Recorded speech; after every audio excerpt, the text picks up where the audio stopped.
vil på seniorlandskampen ud af 15 uger. Og så er der Mathias på bane 14.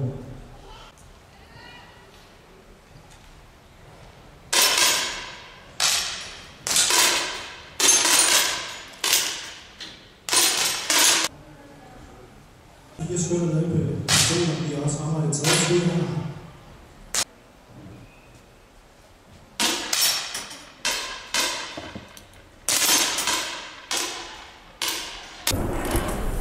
Ja, vi har jo her i samarbejde med den lokale skytteforening i Helsingør, så har vi de danske skytteforeninger arrangeret en faldmålslandskamp mellem Sverige, Finland og Danmark. Det er første gang, vi prøver det her, og det har jo indtil videre været en succes, både skydningsmæssigt, men også publikumsmæssigt, og det er jo ikke noget, vi er vant til inden for skydesporten, at kunne levere publikumsvenlig sport. Men det er et af ønskerne, vi vil med det her faldmål, som er en relativt ny disciplin i Danmark, og vi har arbejdet målrettet med det her de sidste 3 år, men har deltaget i den her landskamp med svenskerne og finnerne de sidste 8 år, hvor vi har været i Sverige og skyde hvert år. Nu synes vi, det var vores tur til at arrangere det, og derfor så er vi meget, meget glade for at få Helsingør Skytteforeningen til at være medarrangør af det her.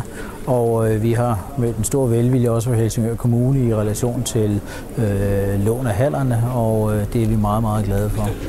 Det vil ikke være en begivenhed, som sker hvert år, men det vil være noget, som vi vil komme tilbage med hver andet år. Muligvis ikke i Helsingør, men det jeg tror på, det er noget, der vil fortsætte. Generelt er det jo således, at skydesporten i lighed med alle mulige andre idrætsgrene har udfordringer i Danmark, men vi føler, at med det her koncept, så får vi noget, der kan tiltrække det publikumsvægt, man kan se, når man rammer. Man kan følge med i stillingen om, hvem der går videre til finalerne. Og lige nu, når vi er i gang med at skyde de individuelle finaler, så håber vi på, at vi får en rigtig god vinder.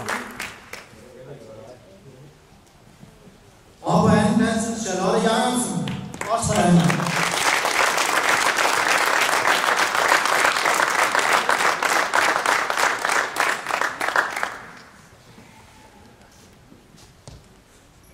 Og også her har vi 2 bronzemedaljer lige ud, og det bliver altså til Jeppe Vig Christensen fra Danmark og Mathias Friberg fra Sverige.